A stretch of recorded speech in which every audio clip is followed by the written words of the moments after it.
Now, I don't know how many of you don't feel you're grown up enough to decide this for yourselves and think you need to be protected from David Irving's edition of the Goebbels diaries, for example, out of which I learned more about the Third Reich than I had from studying Hugh Trevor Roper and A.J.B. Taylor combined when I was at Oxford.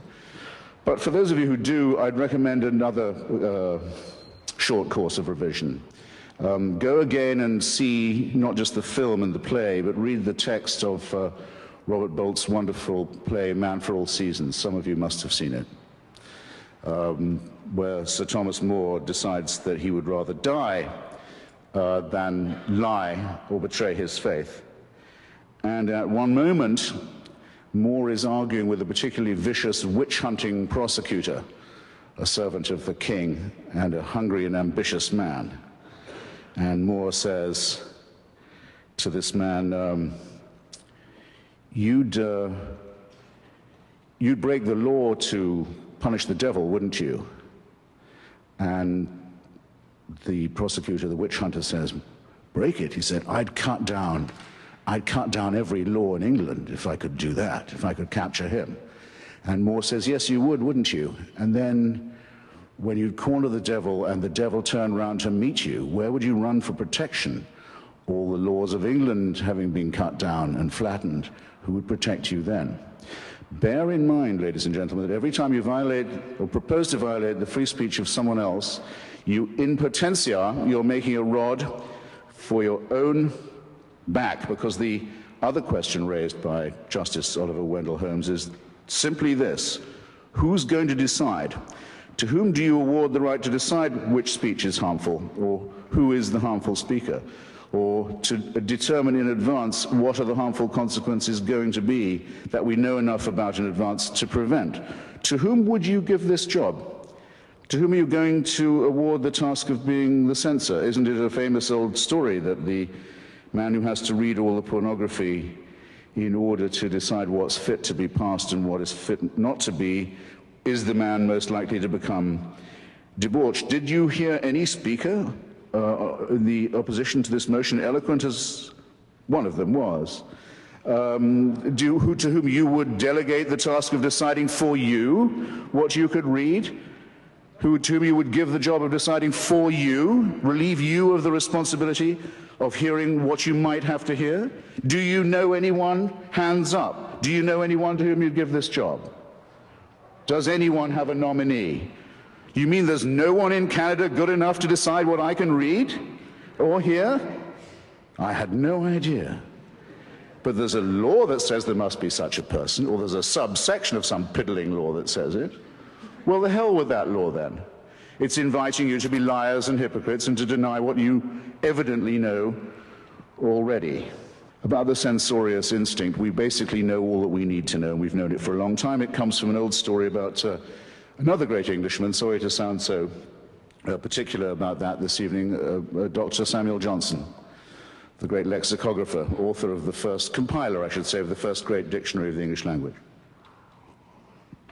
When it was complete, Dr. Johnson was waited upon by various delegations of people to congratulate him, of the nobility, of the quality, of the commons, of the lords, and also by a delegation of respectable ladies of London who attended on him in his Fleet Street lodgings and congratulated him.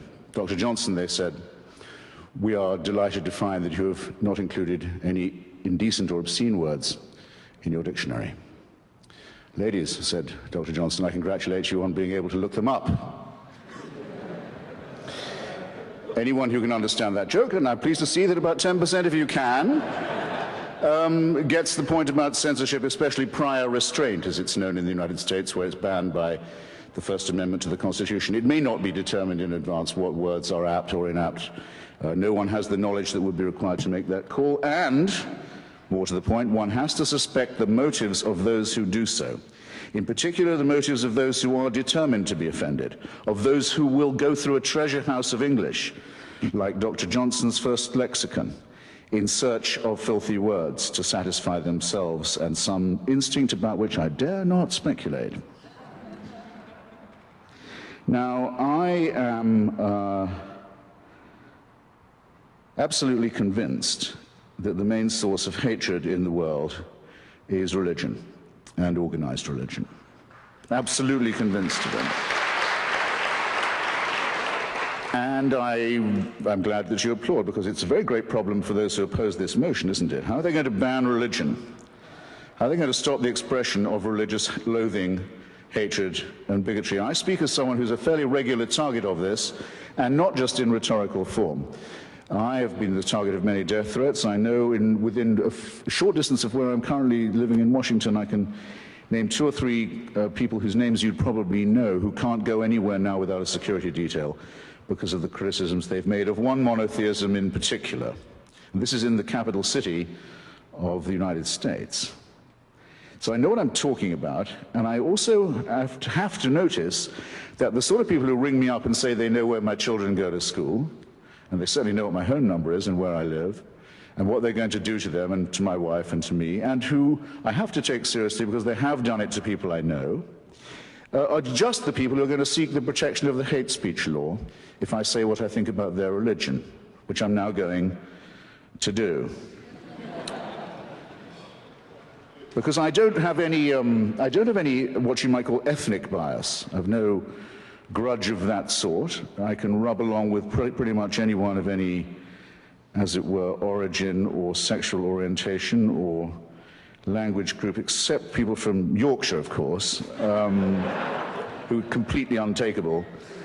And I'm beginning to resent the confusion that's being imposed on us now, and there was some of it this evening, between religious belief, blasphemy, ethnicity, profanity, and what one might call multicultural etiquette. It's quite common now for people to use the expression, for example, anti-Islamic racism, as if an attack on a religion was an attack on an ethnic group.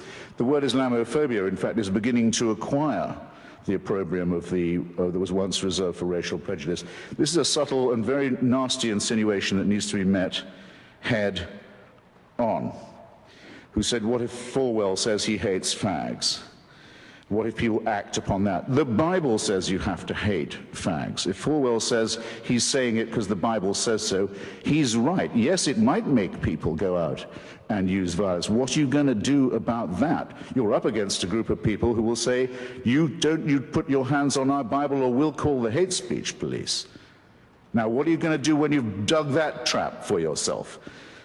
Somebody said that anti-Semitism and Kristallnacht in Germany was the result of 10 years of Jew baiting. 10 years? You must be joking. It's the result of 2,000 years of Christianity, based on one verse of one chapter of St. John's Gospel, which led to a pogrom after every Easter sermon every year for hundreds of years, because it claims that the Jews demanded the blood of Christ be on the heads of themselves and all their children to the remotest generation. That's the warrant and license for and incitement to anti-Jewish pogroms. What are you going to do about that? Where's your piddling subsection now? Does it say St. John's Gospel must be censored? Do I, who've read Freud and know what the future of an illusion really is, and know that religious belief is ineradicable as long as we remain a stupid, poorly evolved mammalian species, think that some Canadian law is going to solve this problem? Please. No, our problem is this: our prefrontal lobes are too small, and our adrenaline glands are too big, and our thumb finger opposition isn't all that it might be. And we're afraid of the dark, and we're afraid to die, and we believe in the truths of holy books that are so stupid and so fabricated that a child can, and all children do, but as you can tell by their questions, actually see through them. And I think it should be, religion, treated with ridicule and hatred and contempt. And I claim that right. Now, let's not dance around. Not all monotheisms are exactly the same at the moment. They're all based on the same illusion. They're all plagiarisms of each other. But there's one in particular that at the moment is posing a serious menace, not just to freedom of speech and freedom of expression, but to quite a lot of other freedoms too. And this is the religion that exhibits the horrible trio of self-hatred, self-righteousness, and self-pity. I'm talking about militant Islam. Globally, it's a gigantic power.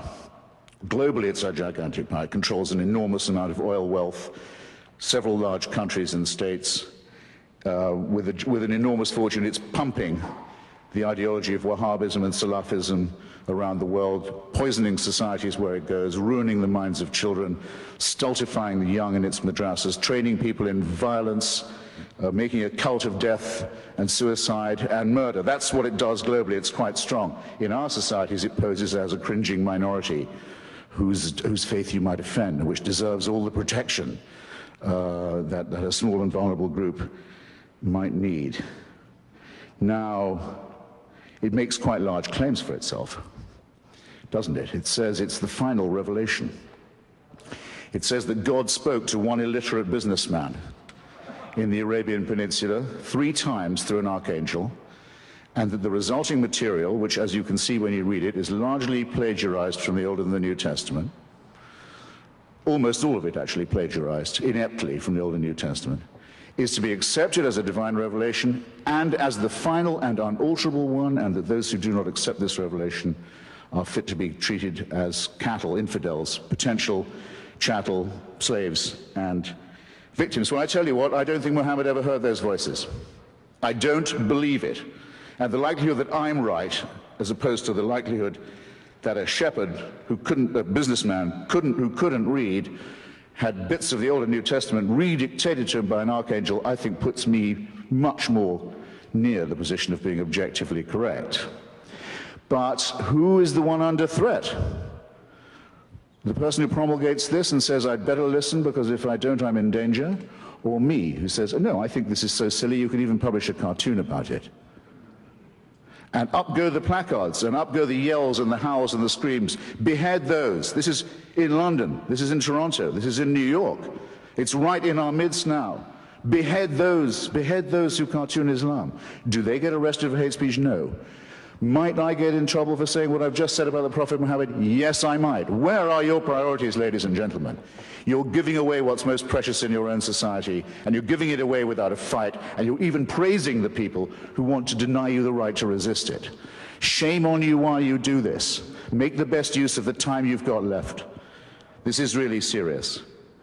Now, if you look anywhere you like, because we've had invocations of a rather drivelling and sickly kind tonight of our sympathy. What about the poor fags? What about the poor Jews, the wretched women who can't take the abuse, and the slaves and their descendants, and the tribes who didn't make it and were told that their land was forfeit? Look anywhere you like for the warrant for slavery, for the subjection of women as chattel, for the burning and flogging of homosexuals, for ethnic cleansing, for anti-Semitism, for all of this. You look no further than a famous book that's on every pulpit in this city and in every synagogue and in every mosque. And then just see whether you can square the fact that the force that is the main source of hatred is also the main caller for censorship. And when you've realized that you're therefore this evening faced with a gigantic false antithesis, I hope that still won't stop you from giving the motion before you the resounding endorsement that it deserves. Thanks awfully. Night-night. Stay cool.